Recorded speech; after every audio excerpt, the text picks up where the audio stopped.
آدمی جب اللہ رب العالمین جل جلالہ کے راستے پر چلتا ہے، ذکر و اذکار کو اختیار کرتا ہے اور کوشش کرتا ہے کہ مجھے اپنا رب کا قرب حاصل ہو جائے،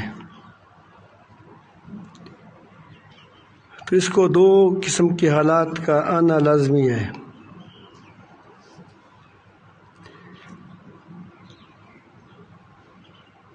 اگر یہ دو قسم کے حالات نہ آئیں تو آدمی اس قرب کے راستے کو طے نہیں کر سکتا، اللہ تعالیٰ کی طرف وہ بڑھ نہیں سکتا۔ اگر بڑھے گا تو خام طور پر بڑھے گا، کچا ہوگا۔ تو اس کے لیے ضروری ہے کہ انسان پر دو قسم کے حالات آتے ہیں۔ آپ دیکھتے ہیں کہ کبھی سردی کے حالات آتے ہیں، کبھی گرمی کے حالات آتے ہیں۔ یہ سردی گرمی دونوں ضروری ہوتے ہیں۔ باہر بھی ضروری ہوتا ہے، ایک دم ٹھنڈک ہو جائے، ایک دم گرمی ہو جائے، باہر بھی ضروری ہے اور خزان بھی ضروری ہے۔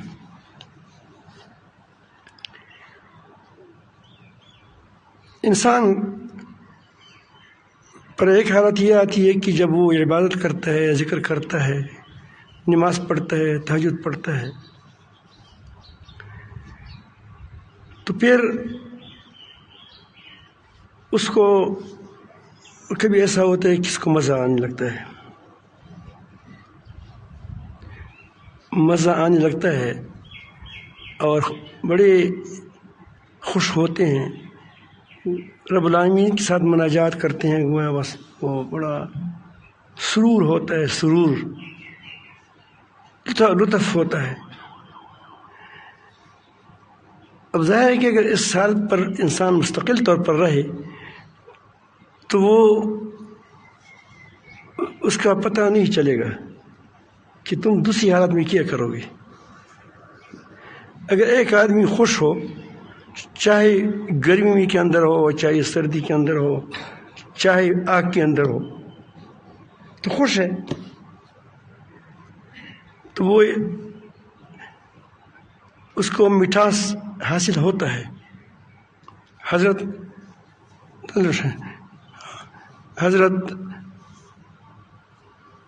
مجھے سمجھا دے روشے یہ تو تندہ لوشے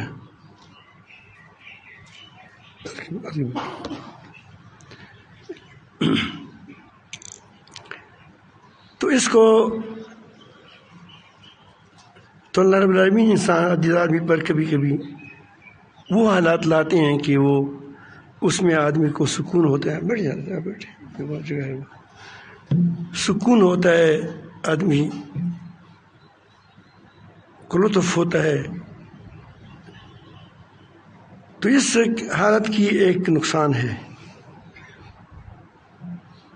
فوائد بھی ہے۔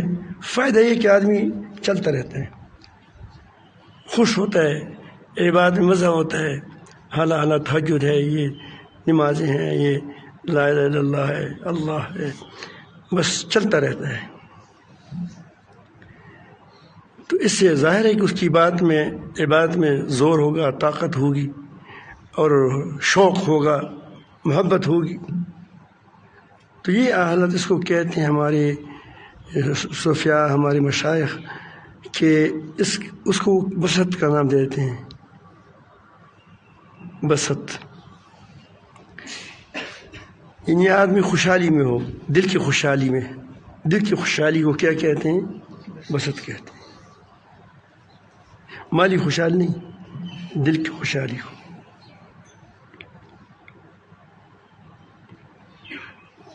تو یہ حالت اچھی ہوتی ہے، لیکن اس میں کبھی کبھی بلکہ بہت بار ایسا ہوتا ہے کہ آدمی کو اپنے اوپر بزرگی کا شک ہوتا ہے کہ میں اب کیا ہو گیا، لازماً یا ابدال ہو گیا یا کوئی رتبہ اپنے لیے وہ متعین کرتا ہے، کتب ہو گیا یا شاید اسی بڑھ گیا۔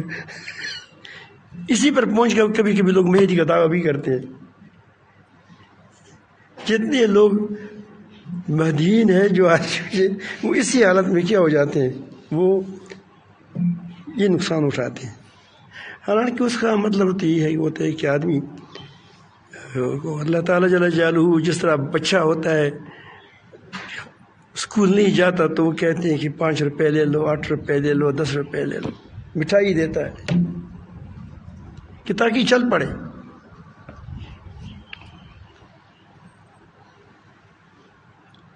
اور اس سے زیادہ مزے ہیں اس میں، لیکن وہ تھوڑا تھوڑا دیتا ہے، کیونکہ پہلے سے کچھ دیکھا نہیں ہے تو وہ کہتے ہیں او تو میں آسمان تک پہنچ گیا۔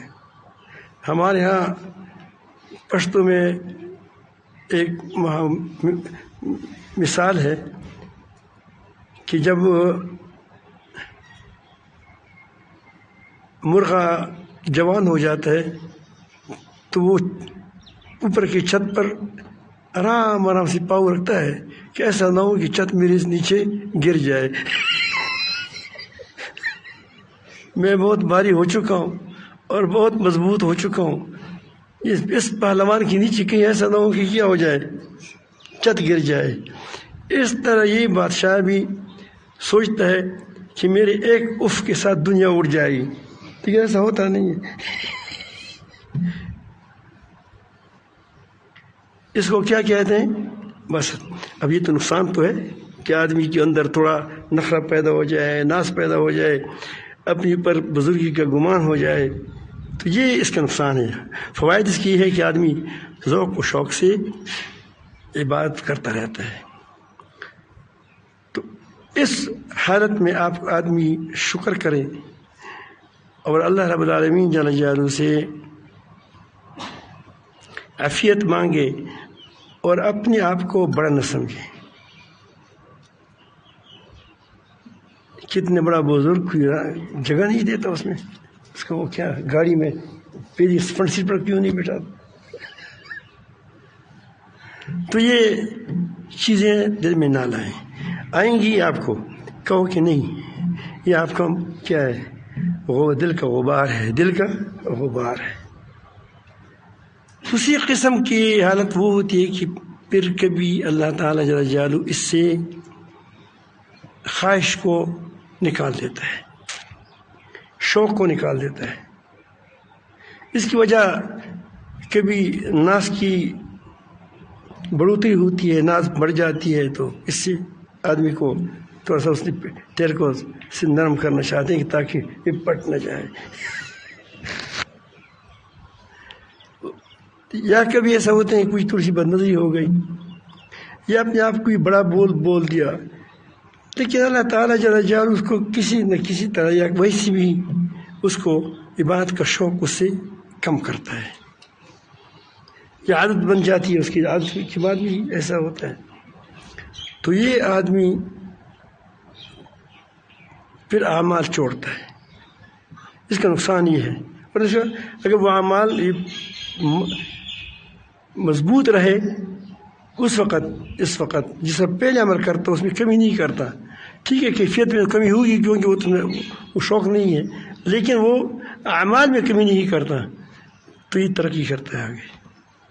یہ ترقی کے لیے اس کو آگے اس پر قبض لایا جاتا ہے کہ تاکہ آگے ترقی کرے، اس لیے نہیں لایا جاتا۔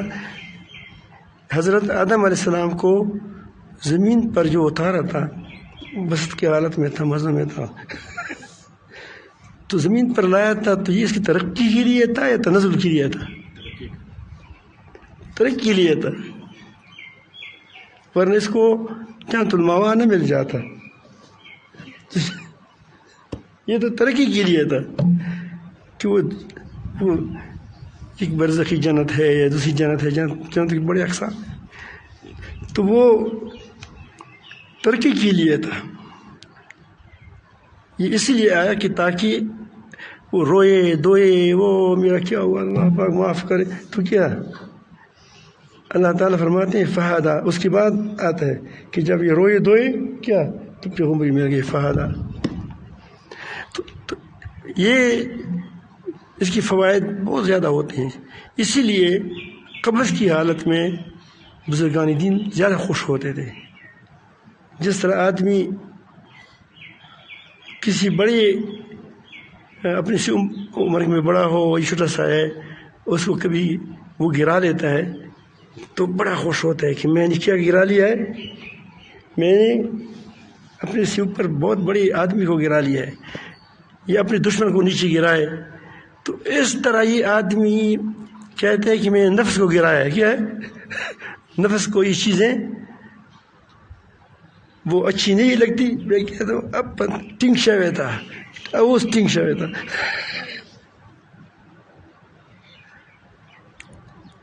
شبلی رحمۃ اللہ مجذوب رحمۃ اللہ فرماتے ہیں، وہ فرماتے تھے وَإِن صَلَّيْتُ فَقَدْ أَشْرَكْتُ. جب یہ بسط کی حالت میں ہوتے تھے پھر وہ یہ کہتے وَإِن صَلَّيْتُ فَقَدْ أَشْرَكْتُ وَإِن لَمْ أُصَلِّ فَقَدْ كَفَرْتُ. اگر میں نماز پڑھتا ہوں تو میں مشرک بن جاتا ہوں، کیونکہ مجھے اتنا مزہ آتا ہے کہ میری نماز میری نفس کی خواہش اور خدا کے درمیان کیا ہو جاتی ہے، شریک ہو جاتا ہے، میں تو مشرک ہو جاتا ہوں. وہ مجذوب تھا لیکن ایسے مجذوب نہیں تھا جس طرح جو یہ بنگ سنگ پیتے ہیں.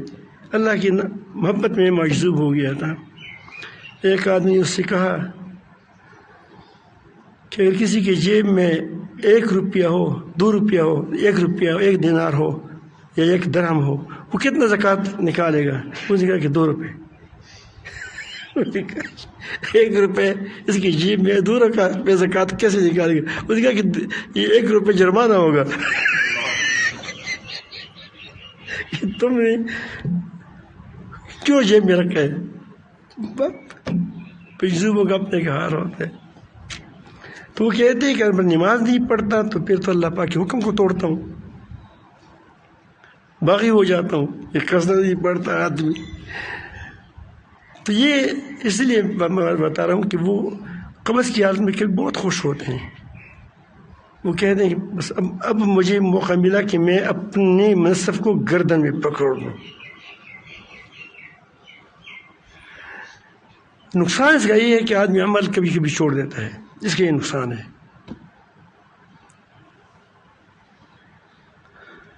اس لیے نبی کریم صلی اللہ علیہ وسلم نے مداوت عمل پر، دوام عمل پر زور دیا ہے. وَإِن قَلَّ، اگرچہ کم ہو لیکن مسلسل ہو. یہ دوام کیوں فرمایا؟ اسے کبھی کبھی تو تم کو شوق ہوگا، لیکن جب شوق نہیں ہوگا تو پھر کیا ہو؟ دوام نہیں ہوگا. تھوڑا کرو لیکن ہمیشہ کرو تاکہ تمہارے اندر پختگی پیدا ہو جاتی. قبض کی حالت میں اگر آدمی اسی طرح چلتا رہے جس طرح پہلے چلتا تو انسان کے اندر استقامت پیدا ہو جاتی ہے. اور استقامت فوق الکرامہ ہے، کرامت سے بہت زیادہ کیا اوپر ہے. کیا استقامت کے اندر، انسان کے اندر استقامت ہو. ان الذین قالوا ربنا اللہ ثم استقاموا تنزل الملائکہ ان اللہ مع الصابرین. استقامت کے ساتھ یہ کرامت ہے، اس کی پذیب ہے. یہ پاؤں میں چلتے رہتے ہیں اس کے اندر. یہ تو اللہ کی طرف سے ہوتی ہے. یہ استقامت تو اس آدمی کے اندر جوہر ہے، یہ قوت ہے، صفت ہے، خصلت ہے، تو بہت بڑی چیز ہے. تو اس سے اگر یہ قبض نہ ہو تو آدمی کے اندر استقامت پیدا نہیں ہوتا. اگر مشکلات نہ ہو تو استقامت کیسے آئے گی؟ مشکلات ہوں گے تب کیا ہوں گے؟ تو کبھی روحانی مشکلات ہوتے ہیں، قبض کی حالت ہوتی ہیں، کبھی مالی مشکلات ہوتی ہیں. تو آپ دیکھیں انبیاء علیہ السلام کی زندگیوں کو دیکھیں، کیسی کیسے حالات اس پر آتے ہیں. تو بہرحال یہ 2 صورتیں آدمی پر آ جاتی ہیں. حضرت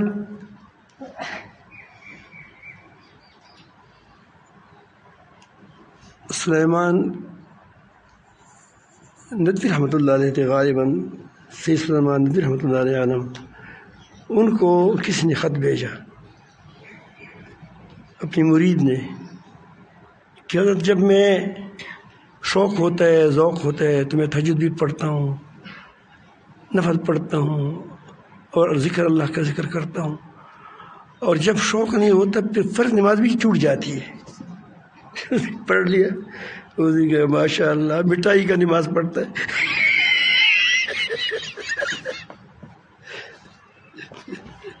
شوق کے لوگ مٹھائی بھی کھاتے ہیں، کھاتے نہیں کھاتے، مٹھائی بھی کھاتے ہیں، کلفی بھی کھاتے ہیں، کیا وہ گوشت بھی کھاتے ہیں، بریانی بھی کھاتا ہے، مرچ بھی کرتے ہیں، وہ کھیل بھی کرتے ہیں. نہیں جو وہ باپ کہتے ہیں کہ نہ کرو تکلیف ہے، وہ کہے نہیں بڑا مزہ آتا ہے. شوق کے لیے تو لوگ کام کرتے ہیں. انسان کی اللہ پر رب العالمین سے تعلق کا کیسے پتہ چلے گا کہ شوق نہ ہو پھر حکم مانے، شوق نہ ہو پھر حکم مانے. شوق ہوتا ہے حکم مانتا ہے، شوق نہیں ہوتا حکم نہیں مانتا. تو اللہ تعالیٰ کا ماننا ہے یا شوق کا اپنے دل کا ماننا ہے؟ اسی لیے قبر لایا جاتا ہے کہ تاکہ پتہ چلے کہ یہ آدمی شوق کے لیے عبادت کرتا ہے یا اللہ کے لیے کرتا ہے.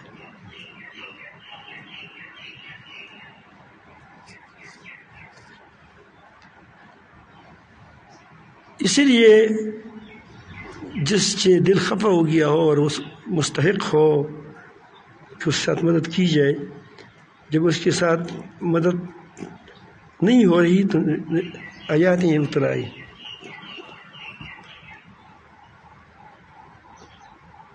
کیونکہ جب طبیعت نہیں چلتی، وہ آدمی ہے کمزور، مستحق ہے، تو تم کہتے ہیں کہ میرے ساتھ اس نے کیا اچھا معاملہ نہیں کیا ہے اس لیے میں اس ساتھ اچھا معاملہ نہیں کرتا.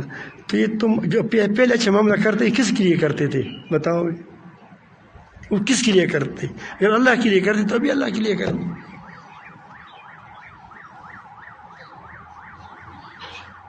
یاد ہوا مستح کے جو معاملہ تھا، تو علماء کو چونکہ پتہ ہے اس لیے نام کی ضرورت نہیں ہے.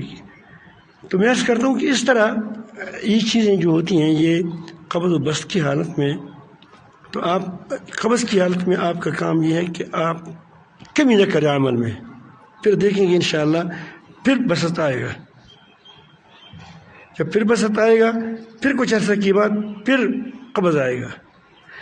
اس طرح آپ کا جو ایمانی درخت ہے وہ بڑھتا چلا جائے گا، وہ ترقی کرتا چلا جائے گا. اور ایک وقت ایسا آئے گا کہ پھر کوئی ہوا اس کو نہیں وہ کاٹ سکے گا. یعنی ایسی اطمینان اس کو حاصل ہو جائے گا، یعنی ایسے مطمئن ہو جائے گا جس طرح ماں اپنی بیٹی کو دودھ پلاتی ہے تو اس کو یہ شوق یہ نہیں ہوتا کہ بڑا ہو جائے گا، جوان ہو جائے گا، پھر میرے سر پر کیا وہ میں اس کو پتہ نہیں ہوتا، شاید وہ بڑا ہو جائے میں وفات ہو جاؤں. لیکن وہ اپنے اس کو کوئی خیال نہیں آتا، بس وہ وہ بچے کو پلاتا ہے، بچے کو دھوتا ہے، بچے کو دودھ پلاتی ہے، اور وہ اس میں کوئی اس کو کہتے ہیں مخلص. کیا کہتے ہیں؟ ایک مخلص ہوتا ہے اخلاص کرتا ہے، وہ خطرے میں ہے. ایک ہوتا ہے کہ خالص کیا گیا ہو. یہ خالص اس وقت ہو جاتا ہے اس طرح کہ آدمی قبض اور بسط کے حالات سے گزرتا چلا جاتا ہے. ایک وقت ایسا آتا ہے کہ نفس مطمئنہ ہو جاتا ہے. یا ایھا النفس المطمئنہ ارجعی الی ربک راضیۃ مرضیہ فادخلی فی عبادی وادخلی جنتی. تو قبض سے گھبرائے نہ، اس میں صرف یہ ہے کہ اس پر عمل کریں.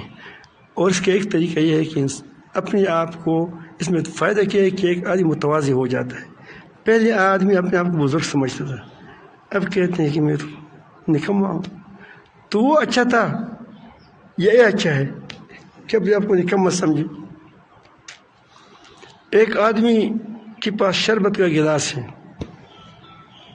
انار کا شربت ہے، پی رہا ہے. دوسری کے پاس پانی ہے لیکن وہ زیادہ گدلس ہے، خری دی تو سوچتا ہے گدلک.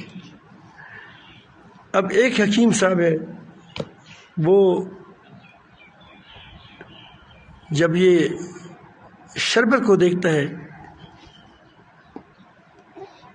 تو وہ اس میں اندر دیکھتا ہے کہ اس کے اندر تو زہری قاتل ہے، اور جب دوسری کے اندر دیکھتا ہے پانی کے اندر اس میں بہت بڑی اس میں تریاق ملی ہوئی ہے. کیا ملی ہے؟ تریاق ملی ہوئی ہے، بہت بڑی شفا کی چیز ہے وہ ملی ہوئی ہے. اب تمام لوگ کہہ رہے ہیں کہ یہ جو گدلا پانی پیتا ہے یہ مر جائے گا، کرونا ہے،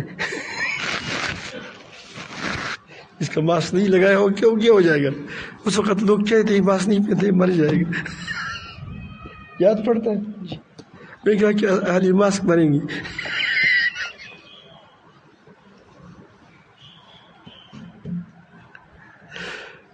تو یہ گدلا پانی ہے.